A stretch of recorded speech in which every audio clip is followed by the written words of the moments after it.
Glass is in session. Let's go to the Glasser guest line and check in with Peter Appel, who joins us. Give Peter a follow on X at PeterAppel23, co-founder of Just Baseball Media. Peter, always great having you on, man. Let's talk Rafi Devers. Haven't seen you since the big move with him getting traded to San Francisco. We've seen him play about a week now in the Giants lineup. What have been your overall impressions of Rafi out there in San Francisco? And now watching him play, do you think the Giants could be a contender and maybe hang with some of these top teams, Dodgers, Phillies, Cubs, all those kinds of teams? Absolutely, I think they can be a contender. And, with Rafael Devers, first week, he's just getting his feet wet, right? Completely different ballpark, moving across the country. So I'm not reading too far into his stats thus far this season.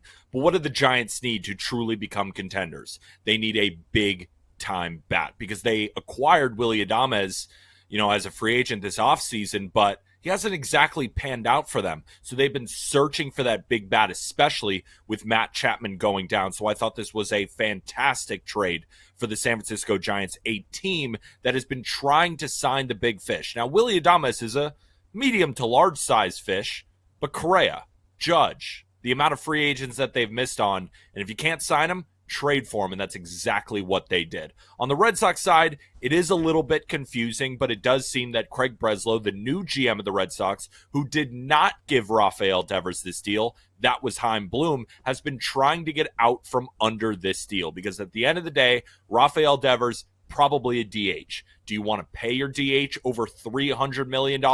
Craig Breslow says no. Buster Posey says yes. And it will be a few years before we really determine who won this trade. But at this current moment, hard not to be excited if you're a Giants fan. And absolutely they can contend with any team in a really good National League. Yeah, right now, Peter, the Giants 14-1 on BetMGM to win the National League. And anybody right now who's listening to and watching us on Twitch and on YouTube, on X as well, you can see those odds for the teams to win the National League. Dodgers still the heavy favorite, even with all their injuries, plus 140. But then you got the Mets, you got the Phillies, you got the Cubs, those Giants, and then the Padres as well. Peter, those might be 6 of the best 8 teams in baseball right now. NL's loaded. Is it still the Dodgers for you? Or at this point, do you see another team as the team to beat maybe in the National League? So it still is the Dodgers for me. And, I think for obvious reasons, right? The Dodgers have been arguably the best team in baseball so far this year, and everyone has gotten injured. Right? The offense is still absolutely prolific. You do not want to see Ohtani, Betts, Freeman, Will Smith, Teoscar Hernandez, and then you can fill out the rest of the lineup with really solid guys. You don't want to face them. And the rotation, right? It doesn't look great right now, but because everybody is injured. And of course, everybody is going to come back. And what do we know about the Dodgers come deadline? They make big time moves. And we were just talking about the Rafael Devers trade. Think the Dodgers aren't going to answer that? They're going to let Buster Posey steal the spotlight? Absolutely not. So it's still the Dodgers to lose. But if I were to invest in a team in the National League, it would be the Phillies. The Phillies have been playing pretty good baseball. They've kind of adjusted with life without Bryce Harper, but Harper is going to return, and this rotation is still outrageously good. You got Wheeler at the top. I know Nola has taken a little bit of a step back, but Christopher Sanchez is still fantastic. Ranger Suarez is as well. But what's the big area of concern for Philly? Bullpen, right? They don't really have anybody to actually close out games. It's been Jordan Romano. It's been Matt Strahm. Of course, Jose Alvarado going down with the PED suspension certainly isn't going to help. But what's the easiest thing to address at the deadline? Bullpen. Phillies are going to be a tough team to beat. I like it. You bring up the Dodgers, obviously. You bring up Ohtani. He once again is the big favorite to win NL MVP. We know Judge is going to win the MVP on the AL, Peter, on that side. I mean, that's pretty much a lock. It feels like Ohtani probably going to win the MVP, maybe a little bit more open, especially with some of the years that guys like PCA, Kyle Tucker, Tatis are having. Anybody worth betting in NL MVP to try and beat Shohei, or do you think that he wins another one? I hate to do this to you, PJ. I want to give you some long shots. I want to come in and say, you know what? Shohei is way overrated. Somebody else is going to come in and win this one. And then he goes on the mound. It's just too much. I think we are in the midst of the greatest player of all time. And do I want my money against the greatest player of all time? No. And you might think that that's a little bit far. Greatest player of all time? Baseball history is littered with legends. I mean, this guy can hit 50 home runs and steal 50 bases like he did last year. And his one inning of work, you saw, he looked a little bit rusty, didn't look rusty in game 2. He's only going to continue to get better on the mound as well. If he puts up a decent pitching season with how prolific he is at the plate and on the base paths, when the Dodgers are likely the best team in the league, how can you go with anyone but Shohei? And I've been waiting. Is Shohei really going to pitch this year? If he's not, now I want to go grab some other MVP tickets. But he is, which means the MVP is going towards him. I want to give you a long shot, PJ. It's just I can't go against that bad man. Understood. Peter, look, I mean, sometimes just the best bet is staying off, and I agree with you. I think Shohei is certainly looking like he's going to win another MVP. We're talking with Peter Appel here on Send It In, co-founder of Just Baseball Media. Make sure you guys are following Peter on X at Peter Appel 23. All right, Peter, over to the American League. You're a big Yankees fan. They've been on top of the AL East all season. Things are starting to get a little interesting. The Yankees are going on a little bit of a slide. Tampa's one of the hottest teams in baseball. The Blue Jays just continue to win games. The Red Sox have kind of been a 500 team all year. Yankees still the big favorites to win this division. But with the way that Tampa's surging, you figure Boston's got to run at them at some point, maybe in Toronto, with them just kind of not going away. Do you think there's maybe somebody worth betting outside of the Yankees in the AL East? The Rays are really interesting, but I would actually, the way I'm looking at betting the the American League East is I want to wait.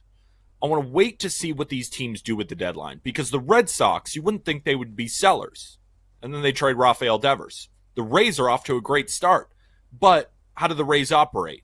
When they see value, they pounce, regardless of it. If it's going to win now, they're looking to build a sustainable winning model. So the Rays are playing good baseball. Could they still trade Brandon Lau, their second baseman? Could they still trade Yandy Diaz if it's in the right package? Yes. So betting on the Rays now, you might not get the same Rays team, regardless of if they're playing well. It's kind of an annoying part of betting on the Tampa Bay Rays. The Blue Jays are another interesting team.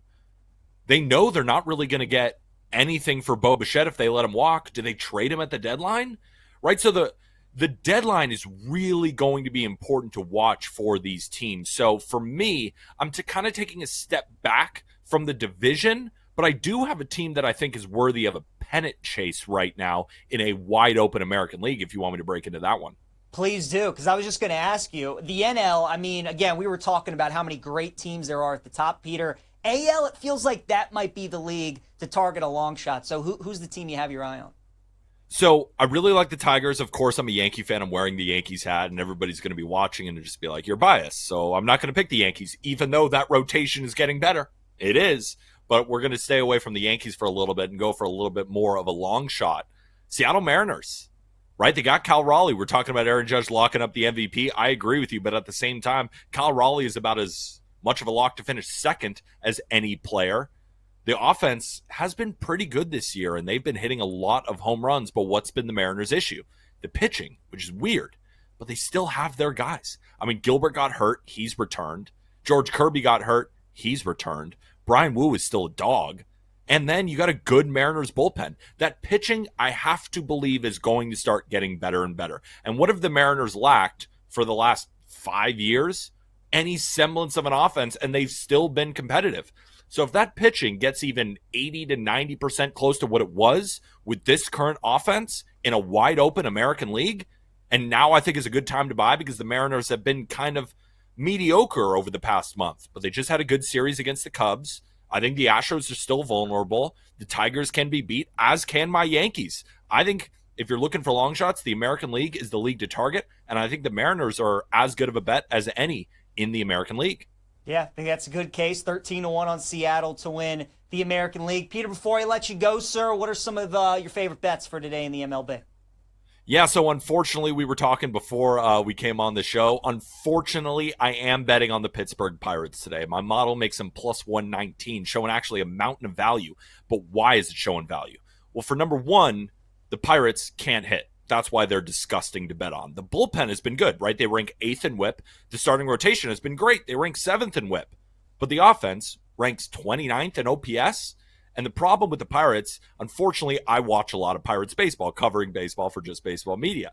And the Pirates have a problem. They can't hit breaking balls, sliders, curveballs, changeup, splitters, nothing. Everyone's flailing at him. We've seen O'Neal Cruz take horrible swings at those types of pitches.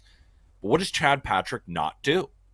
Throw breaking balls, fastballs, cutters, sinkers, takes up 89% of his arsenal. And the Brewers are coming off an amazing sweep. Their offense is red hot, right?